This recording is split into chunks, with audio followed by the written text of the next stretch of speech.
Hello guys, welcome back to keep educating yourself. இன்றைக்கான பதிவில் 9ஆம் வகுப்பு சமூக அறிவியல் புதிய புத்தகத்திலேருந்து உங்களுக்கு தெரியுமால, தென்னிந்தியாவில் 3வது பெரிய ஆறு தான் காவிரி ஆகும். இது 765 கிலோமீட்டர் நீளம் கொண்டது. காவிரி ஆற்றின் குறுக்கே தான் தமிழ்நாட்டில் உள்ள மேட்டூர் அணை மற்றும் கல்லணை கட்டப்பட்டுள்ளன.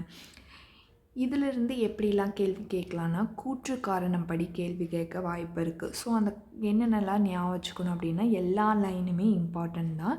தென்னிந்தியாவில் 3வது பெரிய ஆறு தான் காவிரி. இந்த காவிரி ஆற்றோட நீளம் 765 கிலோமீட்டர் நீளம். கிலோமீட்டருன்னு ஞாபகம் வச்சுக்கோங்க. அதுக்கடுத்து காவிரி ஆற்றின் குறுக்கே தமிழ்நாட்டில் உள்ள மேட்டூர் அணையும் கல்லணையும் கட்டப்பட்டுள்ளன. இதில் ஒவ்வொரு லைனுமே இம்பார்ட்டன்ட்.